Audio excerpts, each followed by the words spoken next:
Voter list check করুন। আপনার epic নম্বরে অন্য ব্যক্তির নাম নেই তো? জানুন কিভাবে দেখবেন।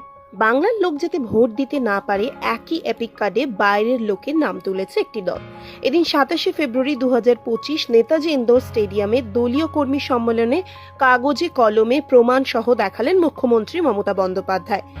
একই এপিক নম্বরে বাংলার ভোটারদের যেখানে নাম আছে সেখানে হরিয়ানা, পাঞ্জাব, রাজস্থান, বিহারের মানুষের নাম ঢুকিয়েছে ও এদের রেলে করে নিয়ে আসবে ও বাংলায় ভোট দেবে, এমনই দাবি করলেন এদিন মুখ্যমন্ত্রী মমতা বন্দ্যোপাধ্যায়। মুখ্যমন্ত্রী মমতা বন্দ্যোপাধ্যায় আরও জানান, বাংলার মানুষকে আবেদন করব, আপনারা আপনাদের ভোটার লিস্টটা দেখে নিন দয়া করে। আর তা না হলে যে কোনো দিন এনআরসির নাম করে ও সিএ এর নাম করে আপনাদের নামটা ছলচাতুরি করে কেটে দেবে। ভোটার লিস্টে আপনার নাম রয়েছে কিনা, এর পাশাপাশি আপনার পরিবারের নাম রয়েছে কি, সহজ কয়েকটি ধাপ ফলো করেই দেখে নিন আজকের প্রতিবেদনে। 3টি ধাপে আপনি দেখে নিতে পারবেন আপনার voter list. Name, voter number search online West Bengal. প্রথমে আপনাকে ভোটার সার্ভিস পোর্টালে অফিসিয়াল ওয়েবসাইটে আসতে হবে। নিচের লিঙ্কে ক্লিক করে সরাসরি আসতে পারবেন।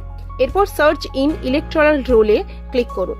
তারপর পেজে search by EPIC, search by details কিংবা সার্চ বাই মোবাইল, এই 3টি ধাপের মাধ্যমে যে কোনো একটি ধাপ ফলো করে ভোটার তালিকা দেখতে পারবেন। আপনার কাছে যদি ভোটার কার্ড নাম্বার থাকে তাহলে search by EPIC option select করুন ও নিচে ভোটার কার্ড নাম্বার ও রাজ্য ক্যাপচার কোড উল্লেখ করে সার্চে ক্লিক করুন। যদি শুধুমাত্র আপনার নাম চলে আসে, সবকিছু ঠিক থাকে, তাহলে কোনো সমস্যা নেই।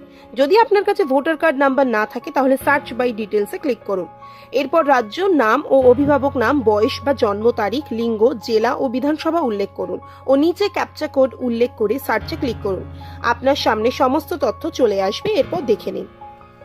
একইভাবে ভোটার কার্ড অনলাইনে আবেদন করার সময় উল্লেখিত নাম্বার দিয়ে চেক করতে পারেন। এর জন্য search by mobile option select করুন। এরপর রাজ্য, রেজিস্টার মোবাইল নাম্বার ও নিচে ক্যাপচা কোড উল্লেখ করলে সেন্ড ওটিপিতে ক্লিক করুন ও নিচে ওটিপি উল্লেখ করে সার্চে ক্লিক করে বিস্তারিত দেখে নিন।